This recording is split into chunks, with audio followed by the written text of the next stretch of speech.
IFSA, Prosperity in Progress. Goeiemôre, Frikkie van Logrenberg, hy is die hoof van beleggingsstrategie en ook die uitvoerende beampte van IFSA. Hy kuier vanoggend weer saam met ons in die Groot Ontbyt Ateljee en ons gesels vanoggend bietjie oor hoe jy jou beleggingsplan kan optimaliseer. Frikkie, goeiemôre en welkom. Goeiemôre, Susan. Dit is so lekker om met jou te gesels. Ek wil sommer wegval en vra of jy saamstem met die gesegde dat kostes jou welvaart kan vernietig. O, definitief. Ek stem 100% saam met daai stelling, maar ons moet dit baie mooi in perspektief neem.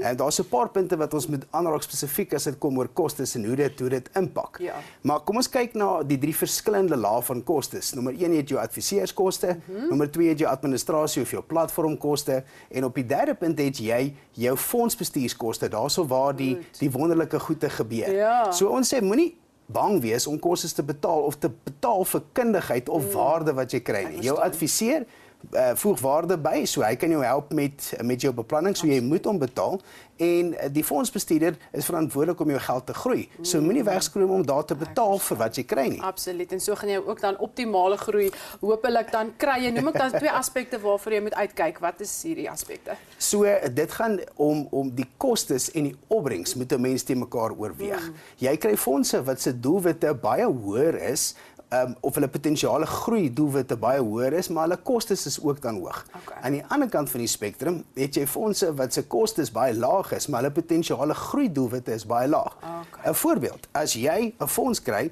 wat se doelwit 14% is om te kry, jou kostes is 3%. So jy het 11% nog steeds groei na kostes wat nie sleg is nie. Aan die ander kant, as jou fonds se kostes 3% is, maar hy presteer net teen 6, dan sit jy net met 3% groei. Ek verstaan. So 'n mens moet ook gaan kyk in perspektief hoe pas die dinge by mekaar en nie daai groot fout maak om nie kostes te betaal as jy bang is dat jy nie by jou groeidoelwitte uitkom Ek nie. verstaan. Frikkie, ek wil by jou hoor, hoe werk dan alternatiewe beleggings of dan 'n bateklas binne 'n uitkeerpolis? So 'n uitkeerpolis is 'n instrument wat ons vir 'n spesifieke doelwit gebruik. 'n 5 jaar, 6 jaar, 7 jaar, dis vir aftrede of om nuwe kar te koop oor tyd ensovoorts. En binne in daai plan het jy nou jou beleggingsopsies wat jy moet kies of jou mandjie van planne wat jy moet bymekaar kry. Ja. So alternatiewe presteer baie goed die laaste 5 jaar en het 'n verskriklike lae volatiliteit. So jy kan relatief seker wees dat as jy die alternatief, die hoeksteen van jou portefeulje maak, dat jy baie naby aan jou doelwitte gaan uitkom. Okay, en hoe werk die kostes dan met so 'n instrument en sal die gebruik van, soos wat jy nou praat van alternatiewe bates, 'n beter groeikoers kan bied? Definitief. As ons uit 'n groeikoersperspektief kyk, net om te sien wat die alternatiewe teenoor die beurs gedoen het, dit is 2 tot 3% verskil per jaar wat nogal groot kan oor tyd vir jou presteer.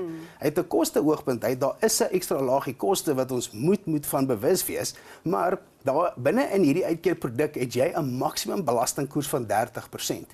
So as jou belastingkoers bo 30% is, dan maak dit sin om na hierdie tipe van produkte te kyk. So in 'n opsomming, moenie bang wees vir kostes nie as jy beloon word daarvoor. Moenie bang wees vir kostes as jy belasting kan bespaar nie en moenie bang wees vir kostes as jy toegang kry tot hierdie alternatiewe nie.